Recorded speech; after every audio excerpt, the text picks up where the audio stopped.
Hey guys, and welcome to another episode of One Pod Life. This week I'm talking to the 2020 Pro Tour. I'm talking to one of the co-founders, Chris Hansen, who started the tour back in November 2029. That was when they first come up with the idea, set up the tour, and it actually started on the 16th of March this year. So they've just completed their first season. Obviously COVID got in the way, but they've still had a pretty good turn up with all the tournaments they've been doing. So we just talk about why they set the tour up, what inspired them to do it, why they called it the 2020 Pro Tour, and then how they help the players actually get out there and play and compete for some prize money. Now, if you're a pro and you've played on the 2020 Pro Tour, I'd be really interested in hearing your insights and feedback and what you thought of it and how Chris and Adam are helping you to live your dream and get to the top of your game. So without further ado, please welcome Chris Hansen from the 2020 Pro Tour.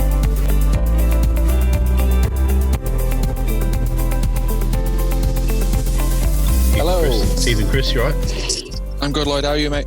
Not too bad at all. Cheers for joining us. Yeah, no problem at all, mate. Pleasure to be on.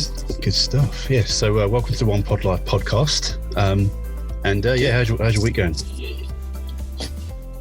It's been, weather's been a bit mixed, but managed to get out, doing quite a bit of coaching and managed to play a little bit. So that's been, been new to me. I've not done much playing recently, so nice to get back out there. No, good stuff. Well, I was going to say congratulations on finishing your first season with the 2020 Pro Tour, I guess, isn't it? Because you started back on the 16th of March. Yeah, we launched it last November to the golfing world, if you want us to put it like that. And then after a little bit of rain delays, and then just pre-COVID, we got launched about that time and got 2 events in before lockdown. Yeah, no, good stuff. So let's just start off with yourself then, and obviously you're the guy who also helped you set up the 2020 Pro Tour, Adam Walker. So just give me a background on both of you two, if you wouldn't mind. Yeah, so myself, I played full-time for, 15 years, I think it might be. I played European Tour 2016, 17, 18. Adam's played professional, he's back amateur now, did a bit of Euro Pro. So between us, we've kind of played every level, played mini tour through to the Open Championship. So we kind of felt like we had a good idea of what we wanted from a mini tour and from what other players wanted from a mini tour. So we kind of felt we had a lot of experience to put into it. And how it came about really was we'd talked about it for years. I think it was last year at the Spanish Open. Adam was caddying for me, and I think it was like second round. We went out for dinner one night, and we just got chatting about it again. And we ended up getting my little notepad out instead of doing my golf stats. We ended up writing down stuff about a mini tour. Okay. And 2 hours later, we had a notepad full of contacts and people we knew and ideas. And it just kind of got to the point where we thought, we've just got to do this. We've both had some good ideas over the years and never followed it through. And we just kind of went with it. And within a week, I think we had 12 venues lined up. And then I think within a month, we had 20 venues lined up, and it was all systems go. So it snowballed out of control, really. Yeah, it was crazy. Yeah. No, good stuff. So, so like you said, you had these conversations before, but what actually sparked the idea of running your own mini tour? I think for me personally, I lost my card in 2018. So last year, I played maybe 15 events on the Challenge Tour and a few tour events, and it was quite strange because the week I played my best golf, we decided to launch it. So it was like not like I'd had a good week on tour. I was like, I'm going to keep playing it. I was like, I actually was really motivated to do it, which was strange. I just kind of, I think for the whole of last year, I probably had in the back of my mind other things. And as soon as something came to the forefront of my attention, what I was quite excited about, I think it was kind of the catalyst to really dive into it. No, great stuff. Now, obviously there are other mini tours out there. So did you research, looked at what the other guys are doing, and then tried to see how you can make yours different? Yeah, absolutely. Yeah. Obviously, I've played nearly all. I've played quite a bit of Jamaica over the years. Adam's played a bit of TP Tour. Me and Adam have played a lot of 1836 Tour around our way up north. Yep. I've played, that was a Northwest Pro Tour. I've played a bit of Eagle Tour. I went down and played one of the first clutch event this year to meet Tom and play one of his events. And yeah, we just take a bit of everything, and it just kind of, I think my inspiration was from having some tour experience was giving a lot of players who may never get on tour the feel of being on a tour. So I know that's exactly what Tom does at Clutch. You know, you turn up and there's a lot of stuff there which you don't normally get, you know, product and like the banners up, and just you turn up there, and if you have a bad day on the golf course, you still feel like you've had a good day. And that's as simple as it sounds, really. And I think it's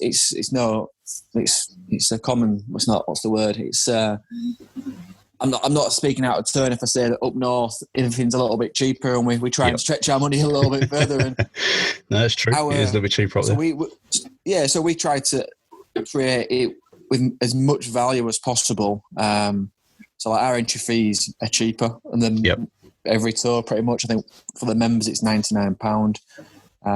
We don't take any money from that entry fee. The green fee comes off, and we let the players play for the rest. And I think for us the hard thing is getting a balance between like a good golf course, what offers a cheap green fee, so we can obviously get the prize funders as good as we can be. Whereas obviously Tom has a really good catchment area.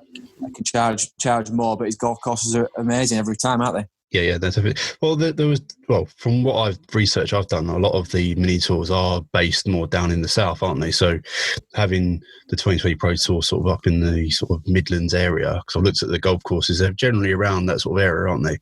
And yeah, we're kind of, I'd say north, we're Sheffield up, really. Yeah. So it gives obviously other golfers plenty of chance to, like you said, have the experience of playing on these mini tours, which to them are probably big tours anyway, and if they progress further up, they've had that experience to play in that sort of environment. Absolutely, and I think some people look down at mini tours. Maybe the players who are playing at a higher level look down at mini tours and think they're not that great. But if you're winning at mini tour level, you're a good golfer. You know, to win at any level, to win and get over the line is impressive. But even at mini tour level, we've got 10 players who every week are challenging to win, and they won't look out of place on most European tour events. Yeah. Well, I'm looking up at the mini tour thinking, one day I might be able to get there. So, that's the dream. But no, obviously, with the 2020 Pro Tour, I think yours is quite unique. Well, I think you started the trend, and then a lot of the tours are starting to follow now, where you started up this, is it equitable policy, where you have obviously gender equal tours, so you have both men and women playing at the same time? Yeah, it felt like we did. You know, I know quite a few tours have said that that's what they've done from the start and things, but we felt like we really tried to promote that and push that, and we really wanted it to be equitable, and we wanted the ladies to play. Obviously, the Rose stuff came this year, which maybe took away a few ladies from playing our tour because they all of a sudden had something to play. But yeah, we really tried hard to, and we still are, to getting it right. You know, it's a very hard balance. Getting the cost set up right and things like that, but yeah, we strive to make it as fair as we can, really. On average, then, before the Rose Series, what was your sort of percentage of male and female golfers? We've always averaged around 10%. Okay. So on a 100-player field or a 30-player field, it's kind of always been about 10%. Okay. So that could be from 3 to 15, I think, in one event, or 16 in one event. Okay.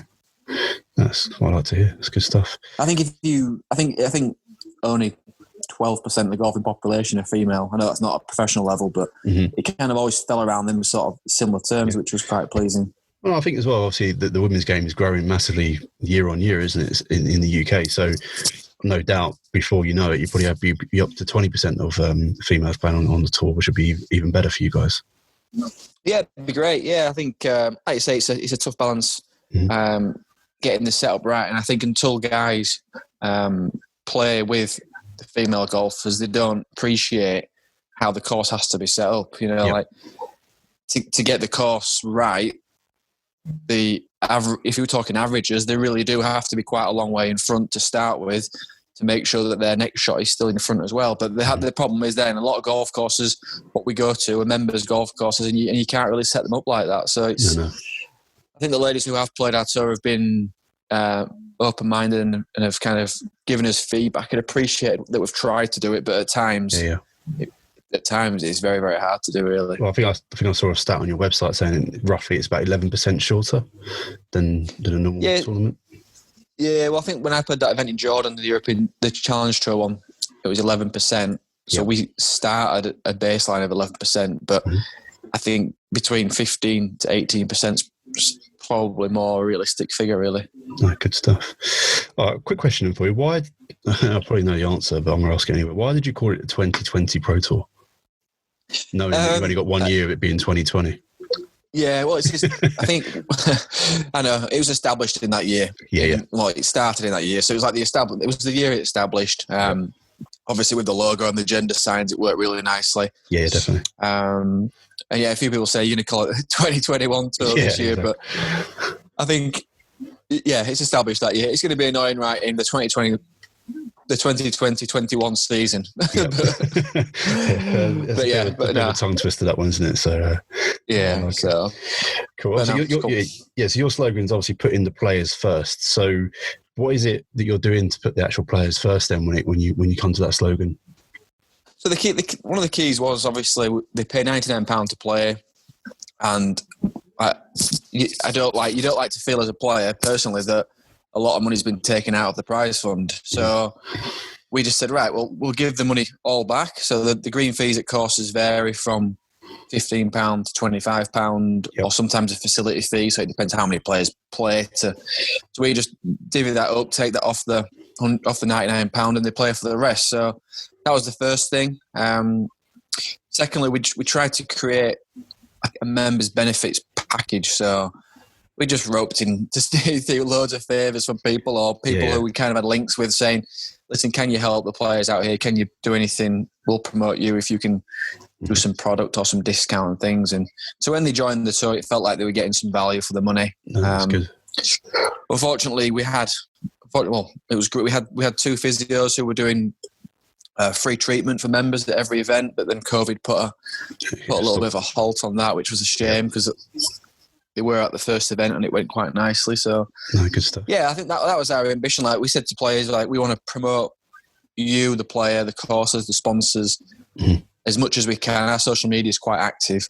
We try and get the players involved because it helps them, doesn't it? They can promote themselves. Obviously, 100%. I know Tom has Andy Crook as well, the photographer, doing some stuff. We had the content live.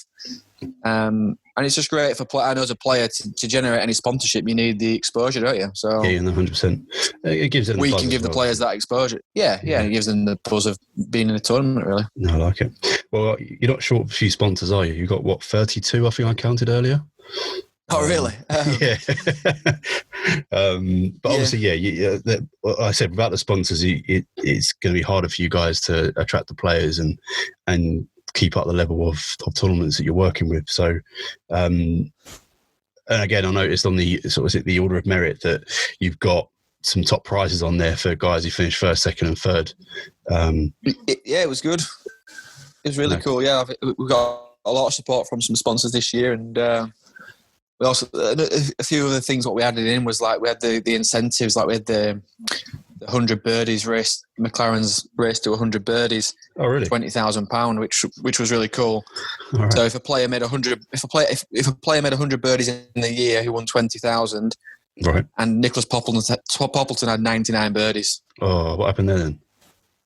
So he birdied in the last event for 99 birdies. Oh. So he got nothing. That's a kick in the teeth. He got nothing. Oh. Yeah, and then we also the last 11 events we had an incentive where if a player won 3 events and the final, they won 10 grand. Right. Okay. And John Parry won 3 events and came second in the final. Oh man.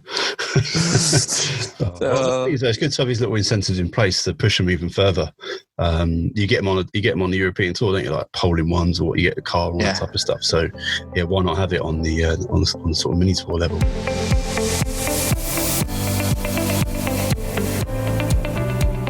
Okay, so I've noticed as well that you don't just cater for professional golfers. So you've got your amateur section as well, which is obviously with a handicap maximum of 5. So category 1. Do you actually get a lot of amateurs playing in that sort of tournaments? Yeah, it was, just after lockdown eased, it was absolutely crazy. We had the next two events, we had 130 and 115 playing. I think 50 amateurs in each one. Wow. But at the time, there was nothing really for them to play, and all the EGU things, county things were cancelled. Mm-hmm. But we probably had about 10 amateurs every week. So that was great. At the time, that was 4 handicap or less. Right, okay. For next year, we've opened it up. That's now Category 1 golfers. Yep. And if you look on the schedule now, we've got 23 events next year on the Pro Tour. Yep. But then 12 events, I think it is, on the same days as the pro events for players from 5 handicap up. Yep. So next year the expansion's kind of pros will play in the morning, amateurs will turn up, watch a bit of golf, have some lunch, and then play after in the event. Oh, okay, great stuff. Yeah, I'd noticed that earlier. I was counting all the events you got on for next year because you just released your 2021 schedule, haven't you? Starting on the 19th of April. And yeah, we have the summer schedule starts then. Yeah, the summer schedule, yeah. So, and obviously you've got your winter schedule out at the moment, which involves a few, well, they're all Pro-Ams or Am-Ams, better balls, aren't they? Yeah. So what's the theory behind that, to do a winter program where it's a completely different setup to the summer season? Yeah, I think obviously players are still going to want to play in the winter. Don't get me wrong, the weather's going to be horrific, but as long as the golf courses are decent, players will still come for a day out. They might bring sponsors or friends. It keeps our eye in as well. It keeps us, keeps our social media going. It keeps us doing the same stuff. So we're not having 4 or 5 months off and then refresh, like starting tournaments again. It's yeah, I think it just keeps ticking over, and obviously sponsors can stay involved then through the winter, and it just keeps the platform there. So, and obviously, well, from a selfish point of view as well, I get to play some good golf courses in the winter. That'll be quite nice. Yeah, no, definitely. Yeah, so the Am better ball. That's just, so literally again, any member amateur that's category 1 could enter those tournaments, or are you opening it up to wider amateurs? Yeah, this is anyone.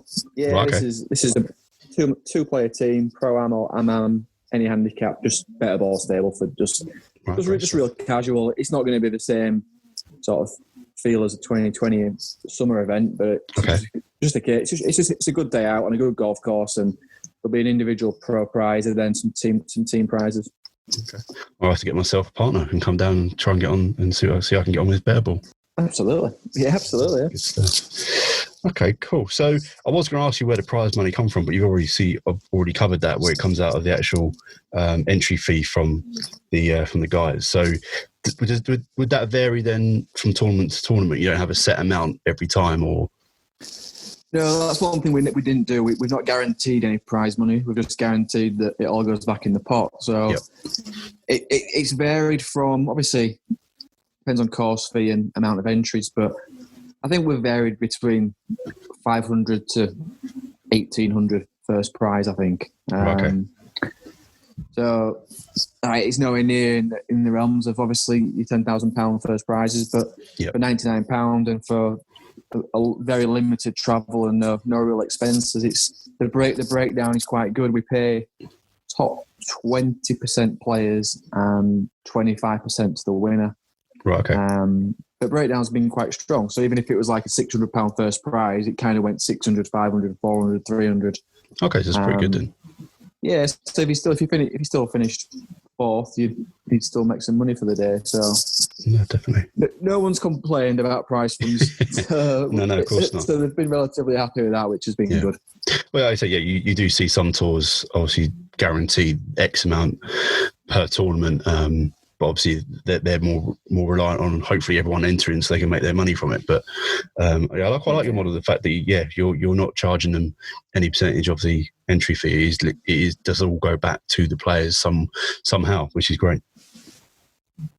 Yeah, so that was obviously, I think people probably wouldn't object to you taking some money from the prize fund as long as it wasn't too much, but we just felt it was a great way to get players on side and just show them what we were doing, and then it was up to us then to bring in sponsorship, to create a revenue for us to make the tour work and to grow it really. So good. So with the 2020 Pro Tour then, is there a road to the higher tours such as like Euro Pro Challenge Tour? Obviously probably challenge for is a bit too high, but is there a road to that, or is it this is purely just a tour for these guys to get on to gain experience and then they can go to Q School?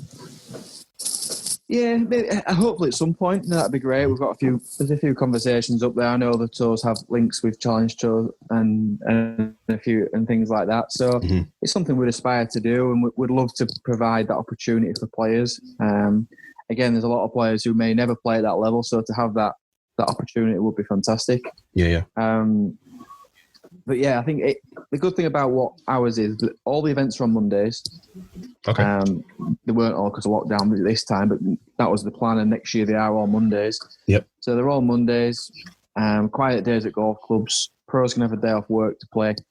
Lads playing Euro Pro can still play Euro Pro. Challenge Tour, they can still play Challenge Tour. Yep. Travel Tuesday, miss a cut, come home Friday, still play Monday and travel. So kind of felt like Monday was a great day. It was a great day at most golf clubs, but then it was kind of just an easy day for everyone. For like say your PGA pros, your mini tour players, your Euro Pro players. Monday's either a day at home or a day off or a travel day. So great. It just gave people more opportunities. Good. Okay. You get you've got a lot of really good golfers coming through and playing on the 2020 Pro Tour. So you've got like Andrew Wilson, you've got George Bloor plays on there quite a lot.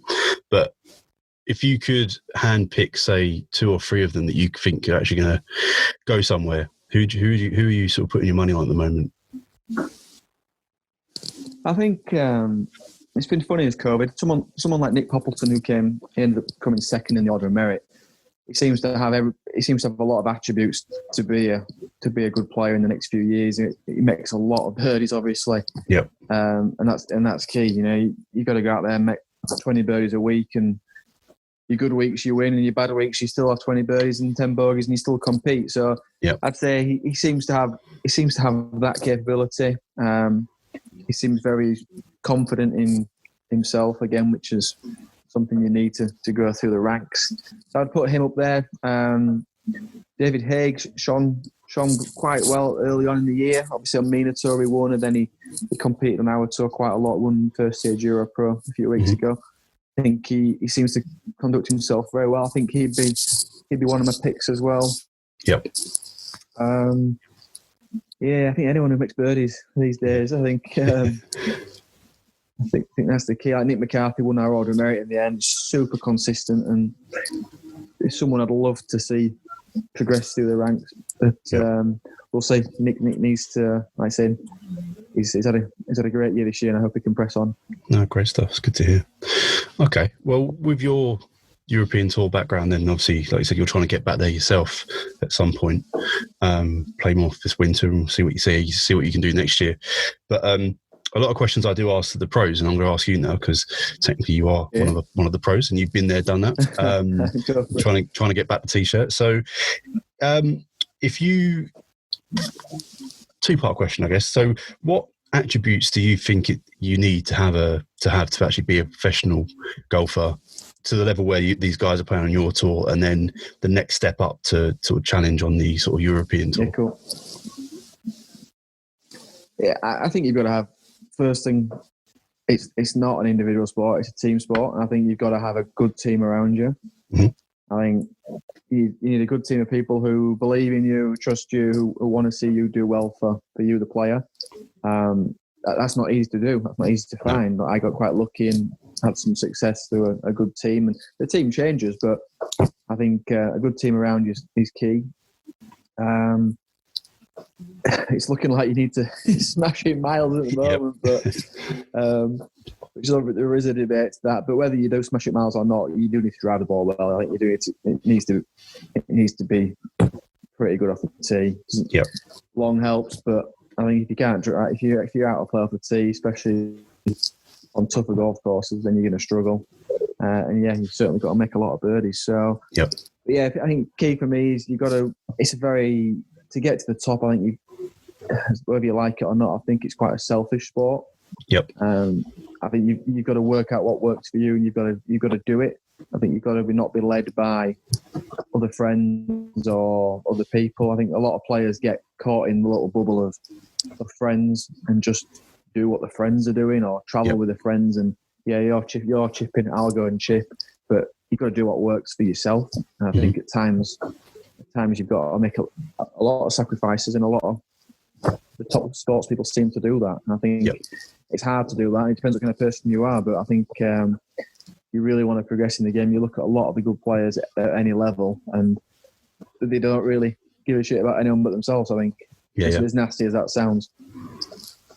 But no, that's just the edge, isn't it? You got to have that edge to progress, and you can't always keep looking backwards. You got to look forwards, and if that means, unfortunately, maybe ditching a few people on the way, then unfortunately, if that's what you want to achieve, you got to do it. So. Yeah, I think so. Yeah, I think obviously it is a tough balance, isn't it? Yeah, it's a tough 100%. balance. But yeah, I think there are a few of my keys there, especially get a good team around you through the good times and the bad times. You know, when things are going well, it's quite easy to golfer, but as soon as things aren't quite going to plan, you need someone there to pat you on the back and give you some good advice and and be honest with you and be real with you. Mm-hmm. No, good stuff. Okie doke. Well, Chris, thanks for coming on to the One Pod Life podcast and giving us a little introduction to what the 2020 Pro Tour is like. I always said 2022 then. So look, jumping the gun there. Congratulations to the new branding for you, mate. That's all it is. Congratulations on completing your first year, even if it was a troublesome year with COVID and everything kicking in. But yeah, hopefully you can come out in April and get a full schedule in and not have any problems at all, and smash it through and see how far the tour can actually get. Yeah, absolutely. Fingers crossed. We get to keep playing golf. So I think golf's been. I think it seems like it's been a saviour for a lot of people through this time, hasn't it? And you on the golf course and. You can see memberships they've skyrocketed, haven't they? And I was talking to a friend the other day. The driving range I used to go to before COVID, on a Friday night, I'd had the place to myself. I go there now, I struggle to get a bay. I'm like, what is going on? So it seems that everyone's picked up the game. It's a good thing. Yeah, perfect. Thanks, Lloyd. Okay. Cheers, Chris. Thanks, mate.